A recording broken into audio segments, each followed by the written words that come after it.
Banyak orang itu rajin gereja, banyak orang suka menyebut nama Tuhan, banyak orang berkhotbah dengan baik, banyak orang memimpin pujian dengan baik, hadir pada setiap ibadah, bahkan dia maha hadir.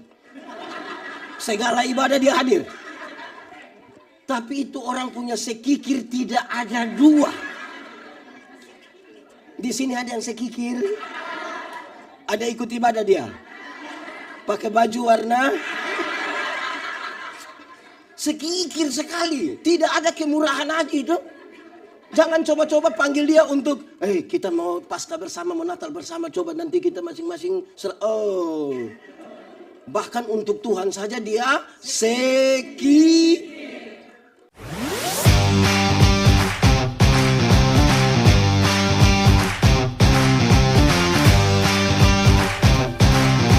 Mari silakan duduk semuanya. Bapak Ibu Saudara-saudara, Shalom. Sekali lagi tema kita hari ini adalah dipenuhi oleh Roh Kudus. Pembacaannya terambil dari Galatia pasal 5 ayat 22 dan 23. Galatia pasal 5 ayat 22 23. Tetapi buah roh ialah kasih, sukacita, damai sejahtera, kesabaran, kemurahan, kebaikan, kesetiaan, kelemah lembutan, penguasaan diri. Tidak ada hukum yang menentang hal-hal itu. Demikian firman Tuhan. Berbahagia setiap orang yang mendengar firman, memelihara dan melakukan dalam hidup setiap hari. Shalom. Ini bagian yang kedua. Bagian pertama sudah dikhotbahkan tadi di ibadah pertama. Tapi tidak salah kalau kita pakai 1-2 menit untuk ulang-ulang sedikit. Tidak detail tapi kita ulang sedikit. Pertama dari pemahaman benar. Roh Kudus itu apa? Yang tadi kok pertama. Ini. Itu hal penting karena yang kita tahu dengan pasti itu akan menolong kita melakukan yang baik. Jadi kalau orangnya Roh Kudus itu penghibur, itu pekerjaannya. Tapi Roh Kudus itu apa? Tuhan. Roh Kudus itu Tuhan. Kalau begitu ada 3 tingkatan dalam kekristenan. Pertama, beragama tapi tidak beriman. Kedua, bertobat tapi tidak berbuah. Yang ketiga, berbuah. Supaya kemuliaan Allah. Mau kemuliaan Tuhan ada di tempat ini, satu kata sama-sama berbuah. Mau Jakarta penuh dengan kemuliaan Tuhan, satu kata sama-sama berbuah. Mau dunia ini penuh dengan kemuliaan Tuhan, satu kata berbuah. Pertanyaannya, berbuah bagi Tuhan gampang atau susah? Nah, mulai kacau lagi. Berbuah bagi Tuhan gampang atau susah? Gampang. Kalau susah-susah gampang itu tidak ada jawaban. Ranting yang mau berbuah cukup melekat pada pohonnya, buah keluar dengan sendirinya. Oke? Untuk tahu satu orang itu ada Roh Kudus, apa yang harus dibuktikan? Untuk tahu pendetanya ada Roh Kudus, untuk tahu kita semua yang bergereja ada Roh Kudus di dalamnya, harus dibuktikan dengan apa? Buah.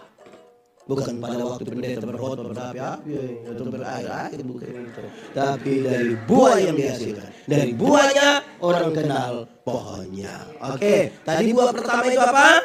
Kasih.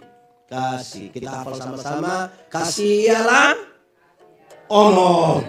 Ulang. Kasih ialah kebaikan, tidak terpatahkan oleh apapun, tidak akan berubah menjadi kebencian. Kedua tadi apa? Sukacita. Sukacita dan senang sama atau beda? Senang berurusan dengan kepuasan-kepuasan yang kita terima. Tapi sukacita adalah sikap terhadap keadaan. Menyambut senang kita berkata, ingat, ada waktu untuk senang, tapi ada waktu untuk, kalau saudara sementara senang sekarang, sedikit lagi susah. Kalau sementara susah sekarang, sedikit lagi sumati. Karena kita tahu kita sampai apa. Tetapi menyangkut sukacita, kita berkata bersukacitalah senantiasa. Baik waktu susah, baik waktu senang. Kalau senang yang kita cari, dunia dapat berikan. Tapi kalau sukacita yang kita cari, hanya bisa temukan di dalam uang yang banyak membeli kesenangan, tapi tidak membeli sukacita. Senang bagian dari sukacita, tapi senang itu bukan sukacita. Oke, yang ketiga apa tadi? Damai sejahtera. Damai sejahtera ialah sama-sama damai sejahtera ialah segala sesuatu yang mendatangkan kebaikan bagi umat manusia. Untuk mendatangkan kebaikan itu tidak semuanya kadang-kadang Pernah sakit gigi? Sakit gigi kumur pakai air manis. Kadang-kadang untuk penyembuhan obatnya harus Pernah pi dokter? Pernah kena suntik? Enak? Tuh. Ini orang timur dong, muka keras-keras, takut suntik untuk datangkan kebaikan. Nah, oke. Itu ketiga. Buah yang keempat tadi kita sampaikan tadi apa? Sabar itu ada dua. Satu, sabar terhadap situasi. Ada situasi yang kita mau cepat habis. Pendeta atau lama tuh cepat habis sudah begitu. Begitu. Ada sakit kita mau cepat habis begitu. Anak-anak muda terlalu cepat-cepat mau menikah. Padahal sabar dulu. Karena kalau menikah yang DP nama bulan madu itu hanya berapa bulan? Habis itu bulan tinggal itu dia pemadu sudah habis. Tinggal apa? Lebar. Itu dalam bisa. Oke. Itu sabar pertama. Sabar kedua, sabar terhadap orang. Ada orang yang sangat menjengkelkan. Alkitab bilang apa? Sabar. Ada tetangga yang sangat menjengkel. Alkitab bilang apa? Ada suami yang sangat menjengkelkan. Alkitab bilang apa? Ada istri yang sangat menjengkelkan. Ada di sini itu istri. Alkitab bilang apa? Sabar. Oke, sekarang kita masuk pada poin selanjutnya. Yang kelima adalah saya mau tanya, saudara penuh kemurahan hati? Saudara penuh kemurahan hati? Itu mesti direnungkan ulang-ulang. Kemurahan hati itu berkaitan dengan apa? Saudara tahu, saya pakai contoh duluan berbicara tentang teori. Banyak orang itu rajin gereja, banyak orang suka menyebut nama Tuhan, banyak orang berkhotbah dengan baik, banyak orang memimpin pujian dengan baik, hadir pada setiap ibadah, bahkan dia maha hadir. Segala ibadah dia hadir. Tapi itu orang punya sekikir tidak ada dua. Di sini ada yang sekikir. Ada ikut ibadah dia. Pakai baju warna. Sekikir sekali. Tidak ada kemurahan hati itu. Jangan coba-coba panggil dia untuk. Kita mau Paskah bersama, mau Natal bersama. Coba nanti kita masing-masing. Bahkan untuk Tuhan saja dia sekikir. Ada orang itu yang ikut ibadah itu waktu persembahan dia hanya mengangguk. Ada di sini. Ada betul. Coba tunjuk. Kita ini terlalu sekikir. Saya pernah bilang saudara-saudara, bukan soal bilang aja, bukan soal bilang. Saya bilang begini, saya pernah ikut satu ibadah ini, ada bapak satu dia waktu kasih persembahan itu dia lipat-lipat. Dia isi. Terus saya bilang, Bapak, kenapa sampai begitu? Dia bilang, pendeta, kalau tangan kanan memberi, tangan kiri tidak boleh tahu. Saya bilang, iya, tapi saya tahu. Dia bilang, pendeta tahu apa? 1000. Makanya bagi kalau 100 belum tentu kemungkinan begini. Sudah begini lagi pakai sengaja patok lagi. Jadi ada orang terlalu sekikir, tapi sedikit-sedikit darah Yesus berkuasa. Rohmu yang hidup pulih. Pulih apa dengan begitu? DP mama mantu saya tidak pernah dia kirim beras. Tapi sumati berbau babi besar. Aduh, tapi saudara bicara tentang roh yang dipenuhi bagaimana saudara? Kadang-kadang kebaikan kita itu datang di waktu Paskah dan datang di waktu Natal. Wah, itu diakonianya bernama diakonia karitatif. Jadi itu kalau bangun pagi-pagi ada nenek-nenek lewat bawa pepaya, kita tanya, nenek, mau kemana?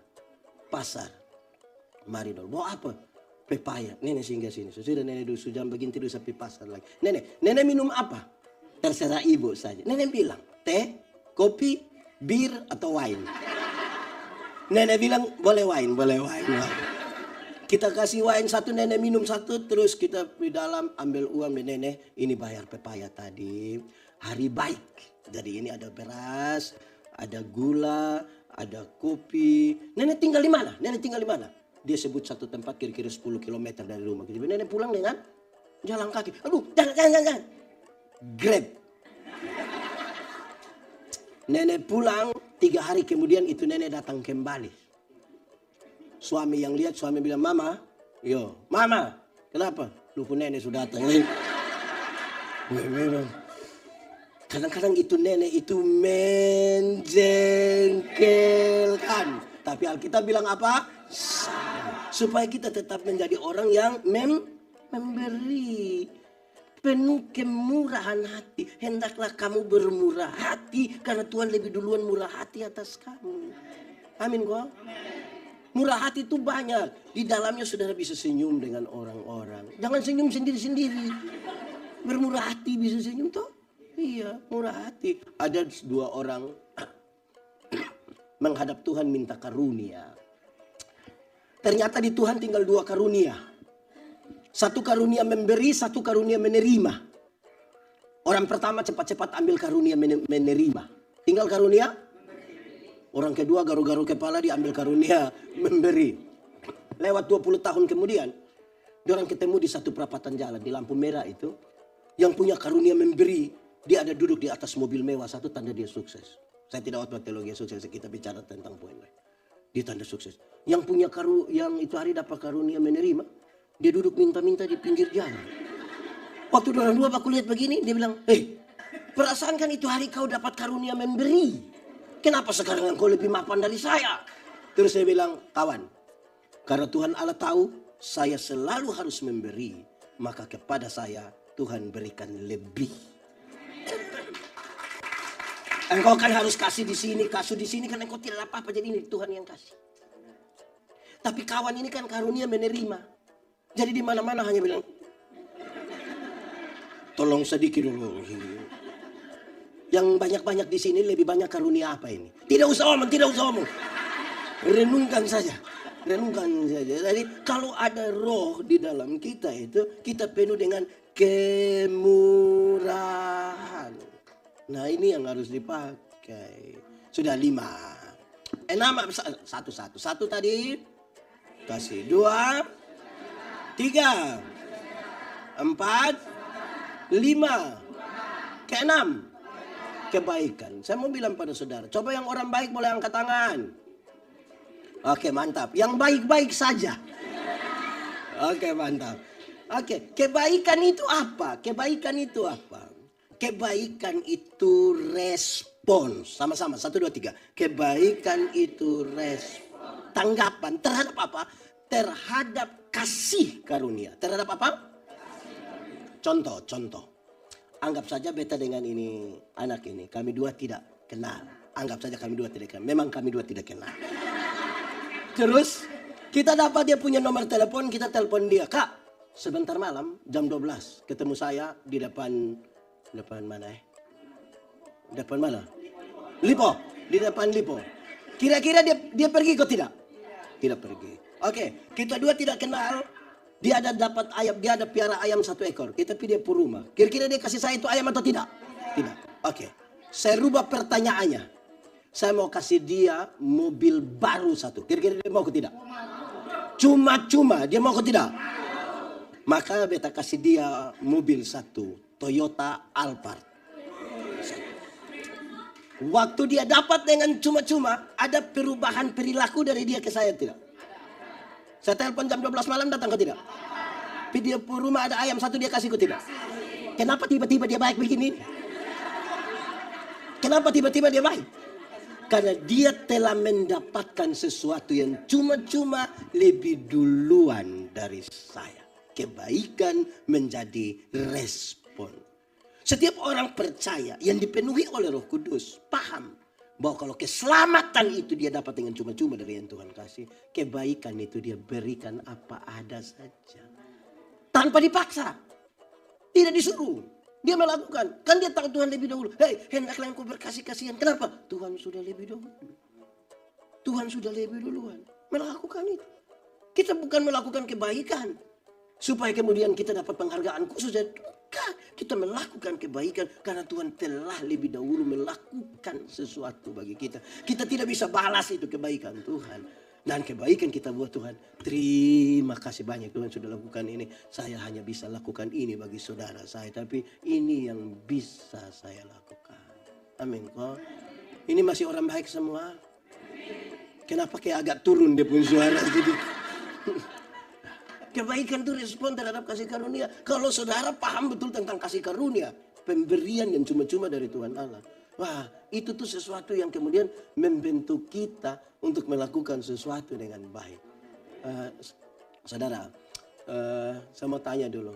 Sebentar dia boleh dapat saya punya handphone, tapi ganti uang 1.000. Itu cuma-cuma?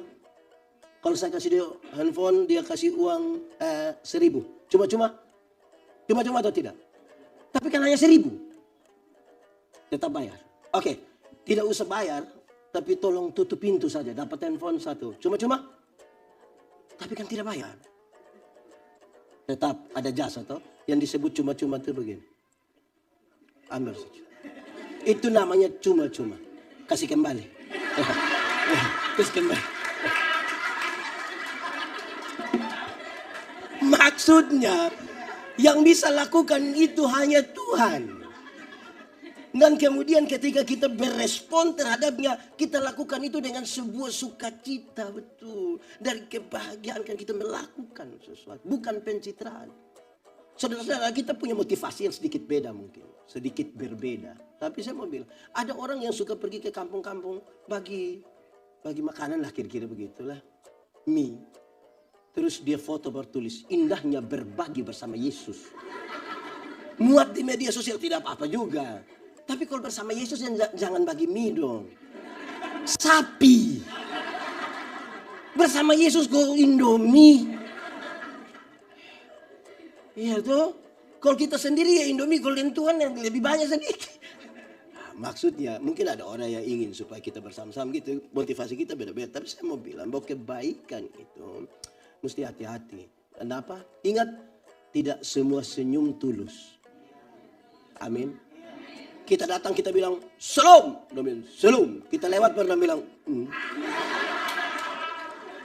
Makanya Paulus bilang, apapun yang kamu perbuat, mesti perbuat dengan segenap hatimu, seperti untuk, dan bukan untuk. Itu baru baik betul-betul. Kalau tidak dia punya nama, pencitraan. Di sini ada yang pencitraan. Ada. Nah dia paham apa coba? Itu dia, apa itu? Iya. Saya khotbah di banyak bank di Indonesia. Saya bilang begini, ini ibu-ibu yang kerja di bank ini cantik-cantik semua. Mau lihat jauh, lihat dekat tetap cantik. Diorang pakai pakaian bagus-bagus lagi. Bekerja di ruang yang tertata rapi lagi, ber-AC lagi. Wih, kita pergi bank ini macam kita tidak mau pulang. Macam kita mau lihat-lihat tuan terus begini dan terus. Kita baru naik di tangga terakhir dengan santun sekali dong begini. Selamat siang. Ada yang bisa kami bantu? Terus saya tanya orang, ibu-ibu, siapa di antara ibu-ibu yang bangun pagi ketika lihat suami bangun, terus dia langsung bilang, selamat pagi.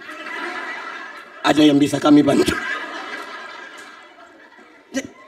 Yang kelihatan baik itu dia mesti dari sebuah respons asal atas kasih karunia. Kalau tidak pencitraan. Kalau orang penuhi dengan Roh Kudus, bukan pencitraan, spiritualitas. Spiritualitas itu gerakan dari dalam keluar, bukan dari luar ke dalam. Yang di dalam itu teologi, yang keluar itu etika. Perjumpaan antara teologi dan etika menjadi spiritualitas. Yang keluar dari luar ke dalam itu pencitraan. Contoh, orang yang spiritualitas bagus, ada kebaikan dalam dirinya, Roh Kudus penuh atasnya, ada sampah di situ, tinggal dia ambil. Tapi yang pura-pura baik itu, ada sampah di situ, dia kasih tahu memang, pas saya ambil lu tolong foto. Pencitraan.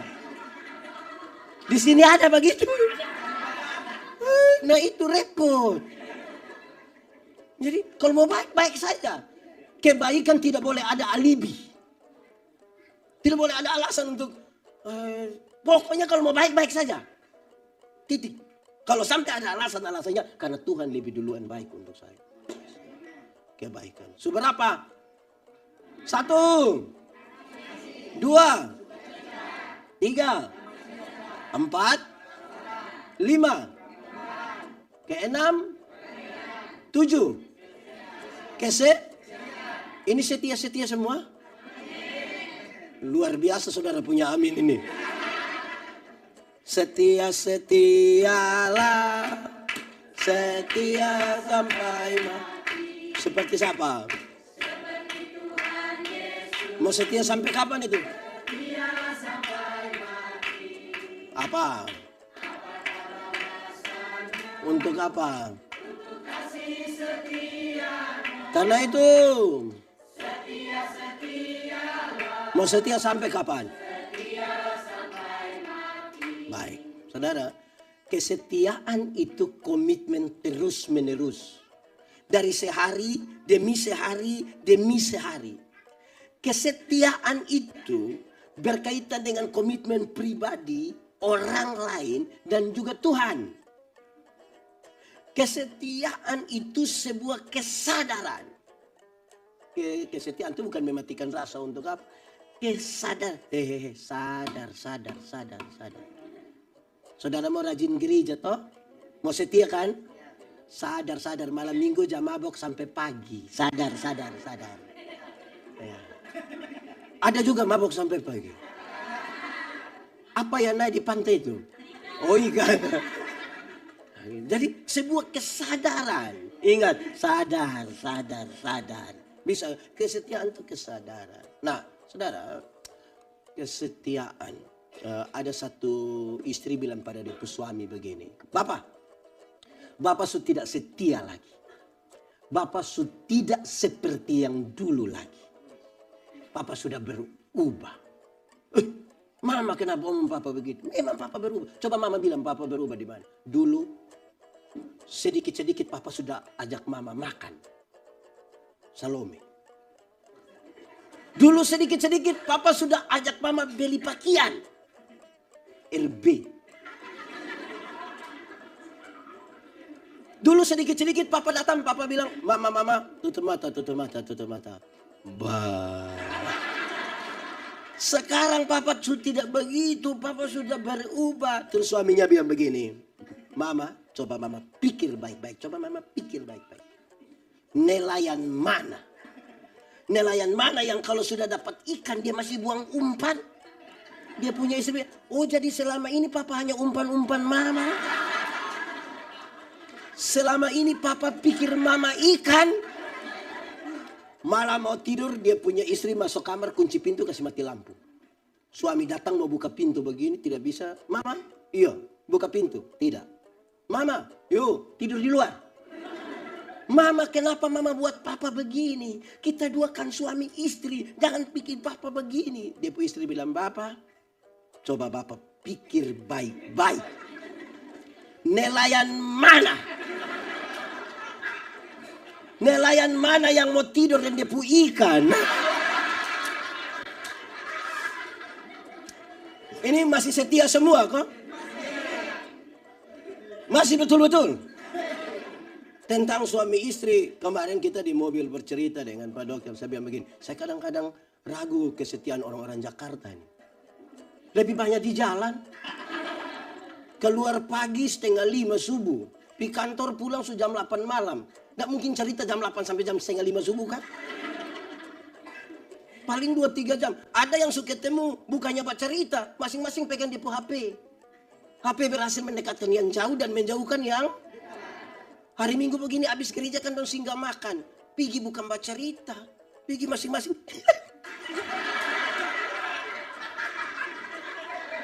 Ada di sini. Tunjuk di dalam. Lalu saudara bilang setia. Belum tentu kan. Woi begini 20 tahun menikah pak. Cek jangan sampai habis waktu di jalan. Macet sudah di jalan. Jangan sampai tinggal 5 tahun sampai kebersamaan. Kesetiaan. Saya bicara berkhotbah tentang komunikasi. Saya bilang, meja makan adalah tempat terbaik orang membangun komunikasi. Ingat, Menara Babel tidak selesai dibangun bukan karena kurang uang. Bukan karena kurang tenaga kerja. Bukan karena kurang material. Hanya karena terputusnya komunikasi di antara mereka.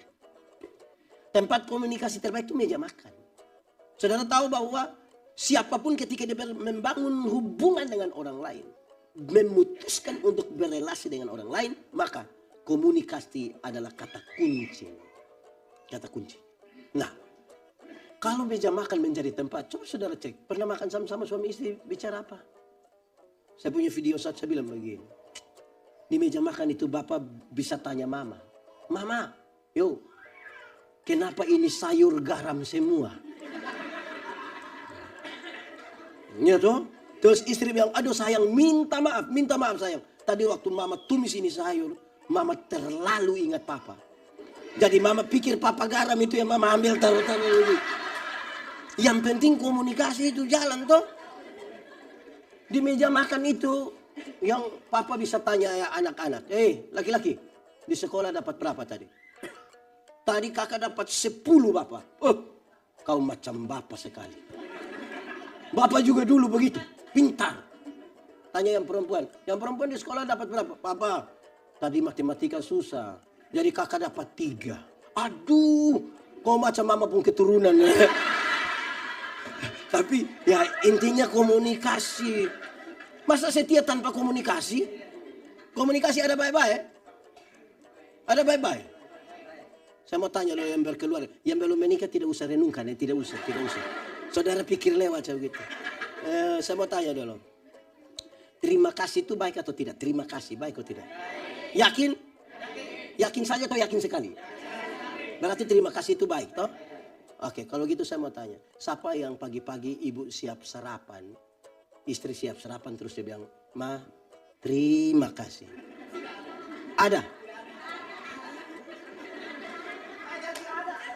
Ini suami dorang ini, istri buat sarapan tidak terima kasih. Tapi kalau dia makan di tempat makan, subayar lagi terima kasih lagi. Kadang-kadang dia janji itu, Mbak, besok saya datang lagi. Ya. Ini mengalah itu baik atau tidak? Ini kan bicara setia ini. Komunikasi terus kebersamaan. Ini mengalah itu baik atau tidak? Amin. Yakin? Kalau suami istri bertengkar, siapa mengalah duluan? Papa atau mama? Mama atau bapak? Bapak atau mama? Mama atau bapak? Nah, saudara dengar. Kita suami istri sama-sama tahu mengalah itu baik. Tetapi ketika bertengkar, dua-dua tidak mau mengalah. Malam bapak tidur di kebun. Dengan ular. Kalau terpaksa tidur sama-sama, mama hadap kiri, papa hadap. Mau omong kau tidak? Oh tahu juga. Bangun pagi, mama bikin minum tapi tidak antar. Mama panggil anak kecil, baru mama bilang, kau antar kasih papa. Bapak terima minuman di ruang tamu, papa bilang, mama yang suruh kan. Ini anak dari ruang tamu pulang, dia pun mama panggil tanya, papa bilang apa? Dengan istri saja kita tidak bicara, tapi cita-cita memenangkan Indonesia bagi kemuliaan Tuhan. Omong kosong. Roh ada tuh memungkinkan kita untuk rendah hati tuh. Iya. Gitu. Sudah berapa ini? Oke. 7 kalau pakai bahasa Indonesia? 7. Oke. 1, 2, 3, 4, 5, 6, 7, 8. Kelemah lembutan itu terdiri dari 2 kata, yaitu lemah dan disambung menjadi kelemah lembutan. Saya bilang begini. Banyak kita suami-suami ini hanya sampai di lemah saja. Lembut tidak. Artinya ketika dia lemah baru dia mengerti kelembutan. Ketika sakit semua mati itu tiba-tiba dia punya kelembutan tidak ada 2. Sudah menderita baru dia lihat dia punya istri bilang, Mama, Tuhan Yesus baik. Tuhan sayang. Itu kalau ada lemah. Tapi kalau dia ada kuat-kuat, istri bilang, Papa, berhenti mabok sudah Bapak. Bapak berhenti sudah. Ingat umur, ingat kita Bapak, stop. Dia bilang, kau paling mati. Kita ini hanya sampai dilema saja. Lembut, tidak. Nah, kelemah lembutan, dengar penjelasannya. Kelemah lembutan itu bukan berarti omong perlahan-lahan. Maaf, sapung kaki lu injak. Kelemah lembutan. Kelemah lembutan itu bukan jalan permisi-permisi. Jadi, itu bukan kelemah lembutan. Kelemah lembutan adalah titik paling tengah di mana orang benar-benar marah dan tidak marah. Supaya orang marah pada waktu yang tepat dan tidak marah sembarang. Itu kelemah lembutan dia punya. Dia tahu persis. Marah itu boleh atau tidak? Boleh. Ayub ketika luka dari ujung kaki sampai ujung kepala. Dia pun istri datang bilang begini. Ayub masih percaya kepada Tuhan. Kutukilah dia dan matilah. Ayub bilang dia pun istri. Kau bicara seperti perempuan gila. Apa yang kau mau terima yang baik dari Tuhan? Ayub pasal 2 ayat 9-10. Apa yang kau mau terima yang baik dari Tuhan? Yang tidak baik yang kau tidak mau terima. Dalam kesemuanya itu Ayub tidak berbuat dosa dengan mulut. Dia marah, dia punya istri, punya sifat. Tapi bukan marah badan. Ada orang malas, marah dia punya malas. Jangan marah dia orang. Kelemah lembutan mengerucut pada hal yang inti. Jadi untuk menegur kesalahanmu aku tidak harus menjadi musuhmu. Ada jemaat salah, tegur saja. Tapi untuk dia punya kebaikan dan memang karena kita fokus pada kesalahannya. Jangan ada orang malas datang dan bilang, "Shalom pendeta. Kau pi mana kok? Saya tidak suka lihat orang malas berangkat." Itu marah dia punya badan. Marah dia punya malas toh. Bayangkan suami istri ini kan pasti ada salah-salah sedikit toh. Dan setiap kali salah suruh dia berangkat. Mau ganti. Marah dia pun itu. Kita ini kadang-kadang marah bawa dengan suku. Ada satu orang malas datang. Bapak Shalom. Kau orang mana? Timur Bapak. Andia kamu Timur semua. Satu orang yang salah kenapa kami Timur semua? Jadi kelemah lembutan itu mengerucut pada satu hal. Supaya kita fokus di situ. Kelemah bukan omong pelan lah. Sapung kaki lu ada dia titik paling tengah. Oke, 8. 1, 2, 3, 4, 5, 6, 7, 8. Oke, terakhir 9. Penguasaan diri. Orang yang menguasai diri, dia tahu tujuan mana dia mau pergi. Tujuan mana. Contoh. Saya mau ke Hotel Neo. Keluar dari ini gereja, ada pilihan. Belok kiri atau belok. Kalau mau ke Hotel Neo, belok kiri. Sampai di sana, ada putar, ada jalan terus. Kalau saya mau ke Hotel Neo, memilih. Mungkin kita akan ketemu lagi dengan perapatan jalan. Kalau mau ke Neo, memilih. Artinya, dia tahu tujuannya kemana. Orang panggil, dia mau datang gereja. Singgah sedikit. Gereja. Itu orang kuasai diri. Kuasai diri. Tidak bisa bilang, terserah. Saya mau tanya saudara. Pernah dengar kalimat yang bilang, hidup itu mengalir saja. Pernah dengar? Saudara setuju dengan itu kalimat? Kalau saya tidak setuju. Mengalir itu pakai prinsip air. Bergerak dari tempat yang lebih tinggi ke tempat yang lebih. Nah kalau misalnya dia mengalir menuju lubang WC. Saudara mau bilang biar dia mengalir. Hidup ini kita yang tentukan. Dalam satu hari, seorang manusia mengambil keputusan antara 300 sampai 1.500 kali keputusan. Itu punya konsekuensi ke masa depan. Contoh, bangun tidur. Mau langsung turun atau tarik tambah selimut. Itu keputusan. Bangun tidur. Mau berdoa dulu atau foto. Itu juga keputusan. Itu punya konsekuensi ke masa depan. Kenapa hari ini pendeta Yandi berkhotbah di sini? Karena saya pernah ambil keputusan kira-kira 29 tahun lalu untuk sekolah teologi. Hari ini saya berkhotbah di sini. Kenapa saudara punya istri itu, suami yang itu? Karena saudara pernah ambil keputusan tuh. Tidak mungkin saudara yang pendeta, saya benar-benar tidak tahu. Saya tidur-tidur begini, buka mata dia di sebelah kan tidak mungkin.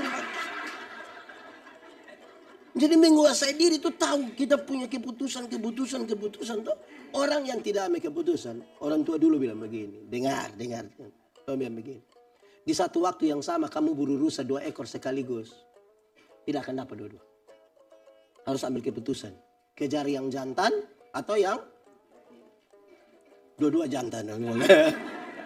Iya. Alkitab bilang orang yang mendua hati tidak akan tenang dalam hidupnya. Bagi seorang perempuan dewasa umur 29 tahun belum menikah, ada 2 laki-laki suka dengan dia. Yang harus dia lakukan adalah ambil keputusan. Tidak bisa tiap malam dia hanya bilang, ini. Oh. Dia menguasai, dia tahu dia mau kemana kan. Itu tujuan penting. Orang kalau tidak ambil keputusan, hidup hanya membanding-bandingkan. Tidak enak kalau hidup banding. Saya mau tanya loh, ibu-ibu. Di sini tidak ada ibu-ibu. Ini laki-laki semua. Ibu-ibu. Kalau suami banding ibu-ibu dengan ibu-ibu lain. Senang kok tidak? Pulang dari sini terus suami bilang, Ma, ya kenapa mak tidak sambring ibu di sebelah?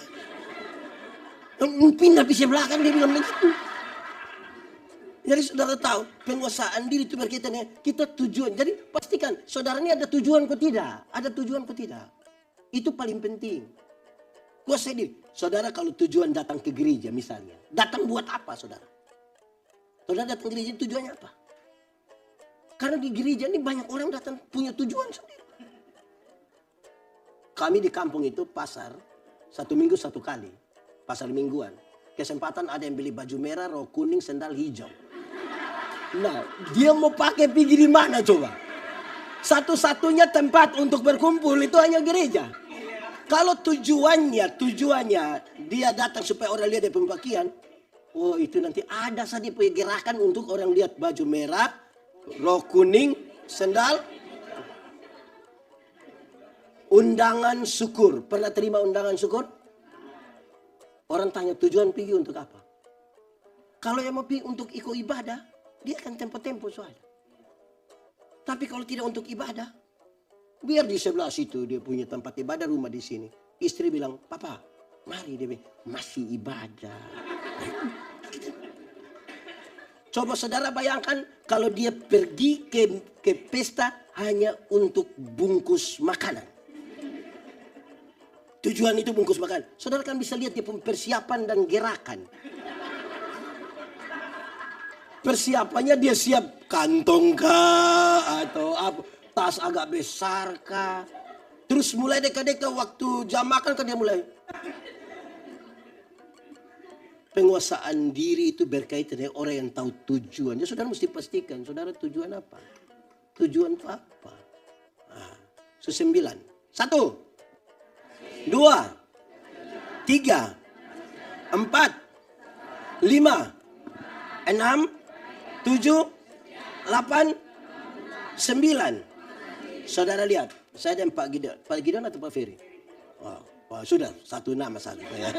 Terus kami 2 mau berperang dengan musuh dari sana. Musuh dari sana mereka bawa senjata, merayap dari satu kursi ke kursi lain. Kami 2 juga merayap dari satu kursi ke kursi lain. Mau perang ini.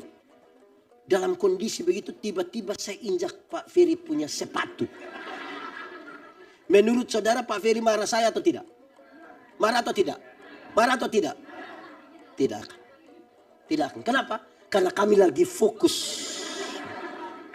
Lagi fokus. Tidak akan baku marah. Tapi bayangkan kalau tidak ada musuh. Kami 2 pegang senjata. Terus kami 2 duduk sama-sama. Saya injak dia pun sepatu. Minimal. Pakai bahasa Kuban. Lulusan ada mata. Minimal. Maksimal dia angkat dia.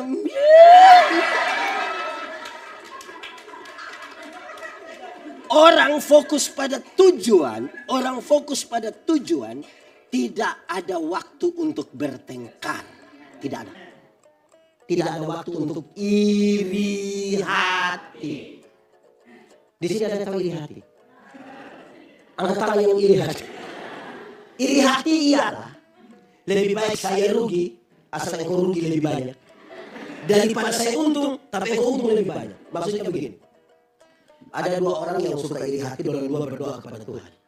Tuhan tahu dorang dua tukang iri hati, Tuhan bilang, malaikat urus dorang dua. Malaikat datang, malaikat bilang, Tuhan Allah tahu kamu dua tukang iri hati, jadi hanya satu yang berdoa. Yang satu tidak usah berdoa. Tapi yang berdoa itu dia minta apa? Yang tidak berdoa akan dapat 2 kali lipat. Jadi kalau misalnya Pak Ferry berdoa minta motor 1, maka pendeta Yani yang tidak berdoa dapat motor. Di antara kamu dua siapa yang mau berdoa? Oh, dua-dua tidak mau. Oke, sekarang kalau gitu tarik undian saja. Siapa yang doa? Waktu tarik begini, pendeta Yani harus berdoa. Saya pikiran nih. Kalau saya minta kaya, nanti Pak Ferry lebih kaya 2 kali. Pikir-pikir sudah Tuhan. Kasih saya punya mata buta 1.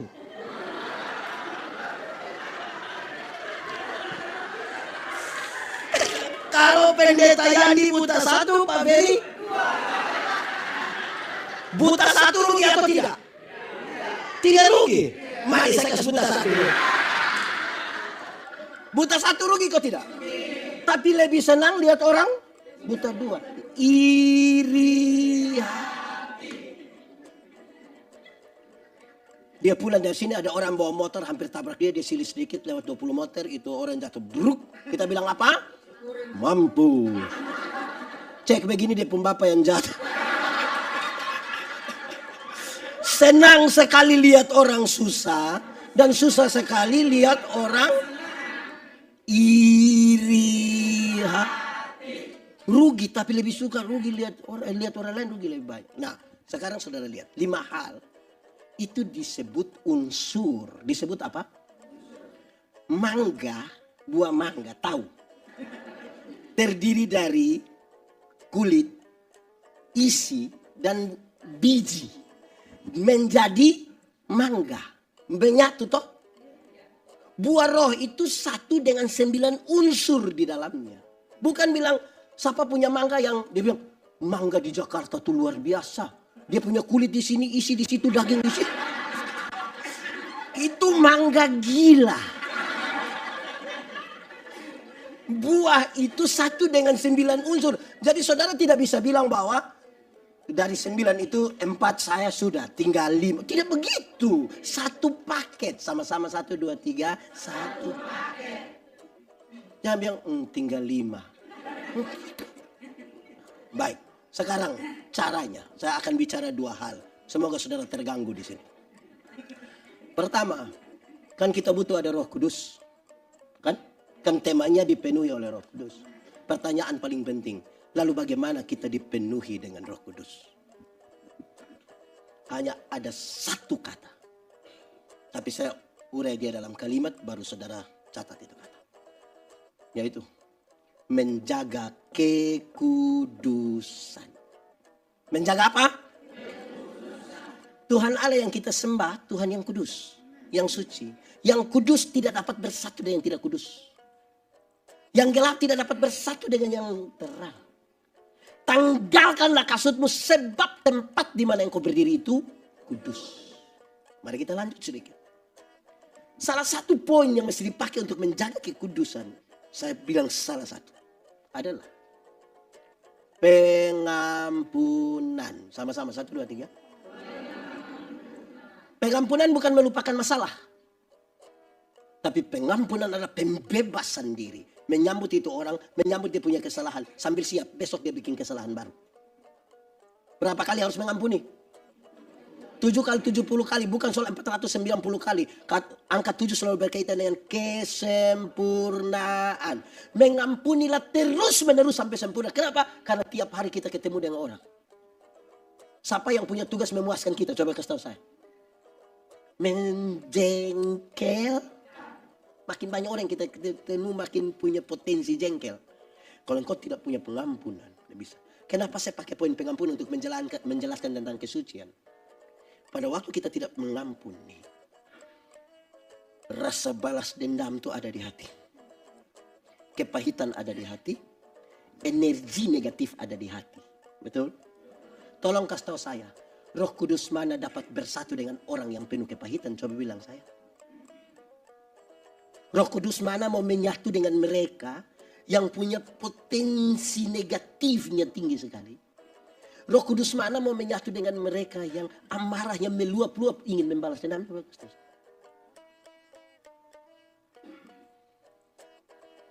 Sekarang pengampunan itu mendorong itu keluar. Hati menjadi bersih. Roh Kudus masuk di dalamnya, buah keluar dengan sendirinya. Coba cek, jangan sampai saudara belum mengampuni. Coba cek, jangan-jangan saudara tidak mengampuni. Ampunilah kami akan kesalahan kami, sama seperti apa? Saya kasih turun sedikit dia punya kalimat. Kalimatnya bilang begini. Tuhan, ampuni Yandi seimbang dengan Yandi mengampuni Pak Ferry. Jadi kalau Yandi mengampuni Pak Ferry 2 kali, Yandi mendapat hak untuk diampuni Tuhan berapa kali? Tapi kalau Yandi tidak mengampuni, mestinya dia bilang begini, Tuhan tolong jangan ampuni saya karena saya belum ampuni orang. Itu catatannya. Oke. Saudara lihat sekarang. Ini menjadi sesuatu yang menarik. Pengampunan itu berisi 2. Pengampunan itu berkaitan dengan pendamaian dan kemudian pengampunan. Pengampunan dan pendamaian itu satu paket. Ada orang mau mengampuni tapi tidak mau berdamai. Ada yang mau berdamai tapi tidak mau mengampuni. Yang mau mengampuni tapi tidak mau berdamai itu dia bilang begini. Pak Pendeta, untuk marah saya tidak marah. Untuk marah saya tidak marah. Dia mau datang silakan. Tapi untuk saya pergi dia maaf. Maaf. Itu bukan pengampunan sudah. Ada yang kebalikan dari itu. Mau berdamai tapi tidak mau mengampuni. Itu macam anak kecil. Anak kecil itu kalau main kelereng berkelahi. Dia punya bapak datang, damai. Ayo damai. Nah kita kalau damai itu kan jabat tangan kan. Nah dia punya cara jabat tangan begini. Apalagi orang NTT. Orang NTT kalau berdamai kan pakai cium hidung. Cium.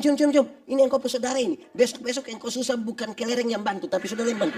Ayo, cium. Itu dia pun cara cium begini. Jadi saudara lihat. Jadi dia mesti satu paket. Amin. Oke.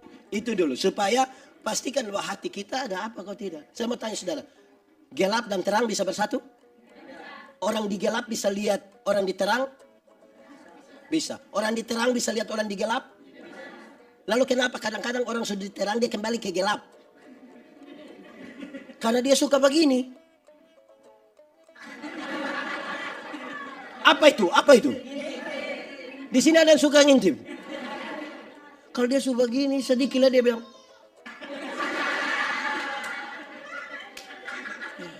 Saya mau tanya, anak muda. Gelap atau terang? Yakin terang? Amin? Yes, terang? Mantap? Lalu kenapa kamu pacaran di gelap-gelap?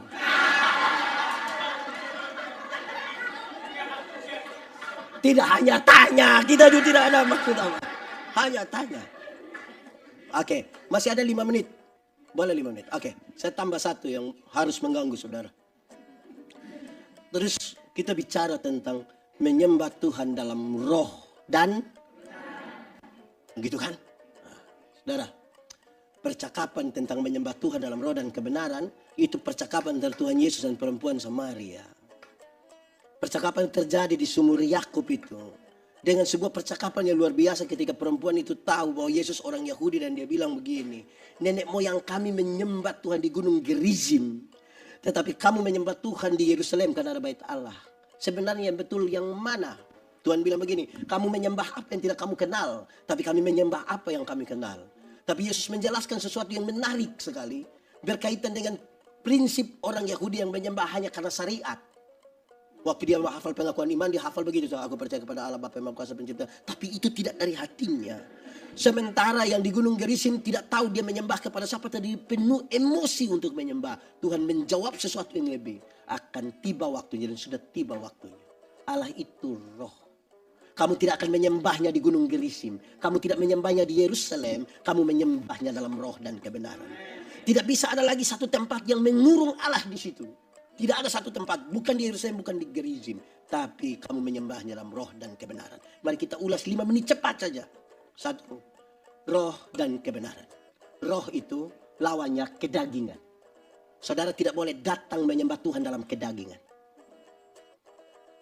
Itu saudara tidak menyembah. Pak Pendeta, menyembah Tuhan dalam kedagingan di mana? Kamu mencari kepuasan dirimu.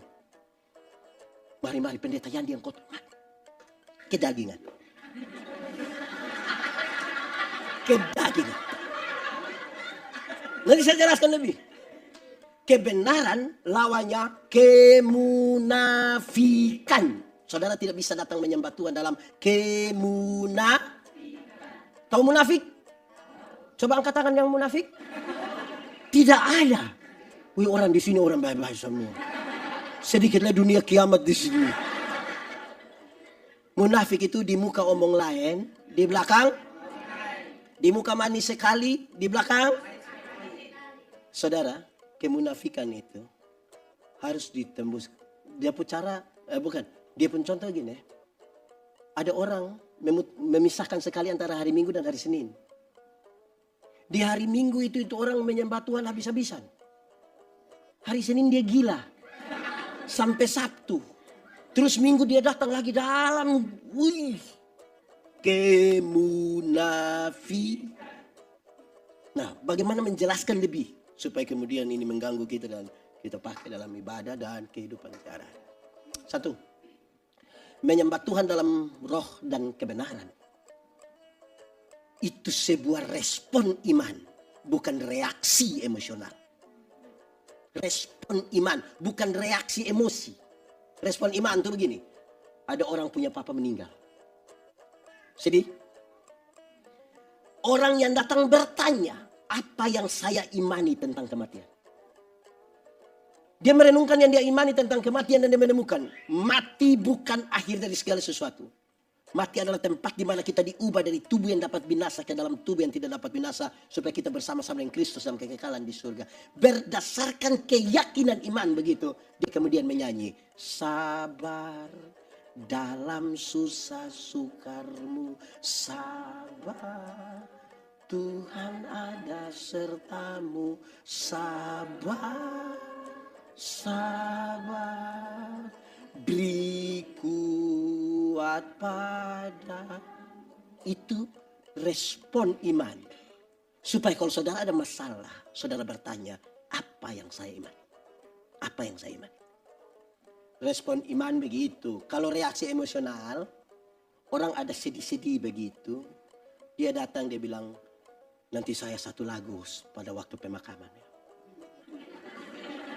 Terus dia mulai menyanyi. Di dalam doamu kau sebut namaku. Separuh Di interlude-nya suruh anak kecil lagi baca puisi. Dengan judul Ditinggal Ayah. Semua menangis kok tidak? Terus saudara rasa itu roh kerja. Orang kalau sudah kedinginan karena hujan jangan celup lagi dia di kolam.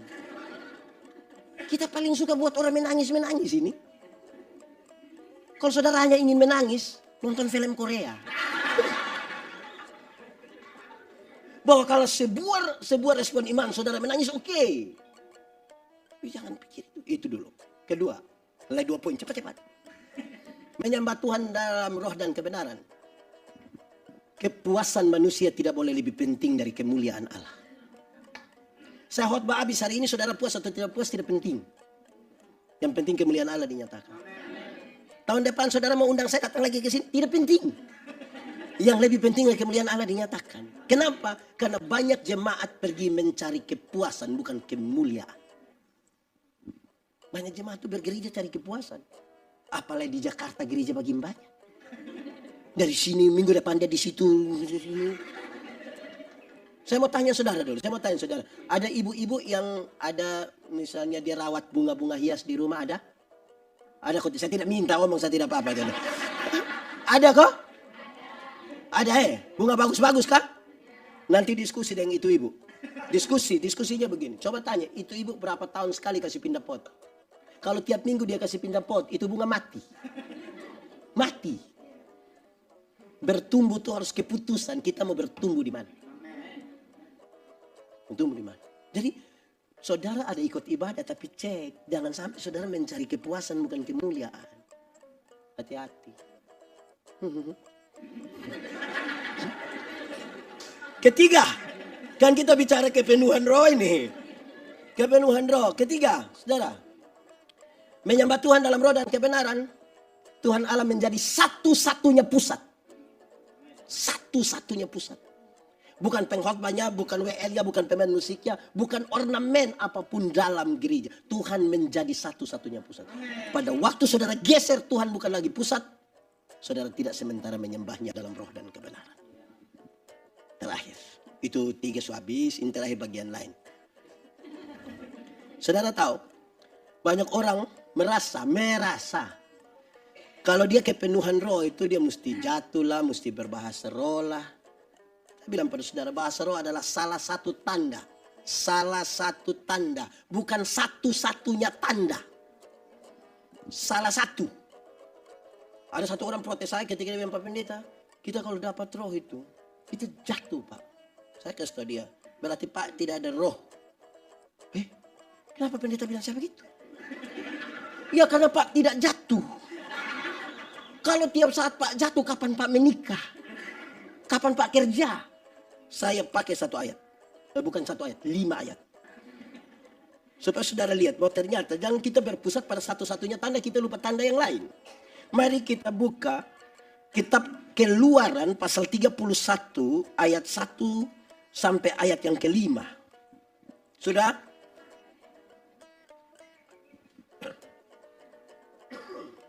Oke, saya baca buat kita. Saya lihat saudara buka terlalu lama. Oke. Keluaran pasal 31 ayat 1 sampai 5. Dengar. Bezalel dan Oholiab ditunjuk.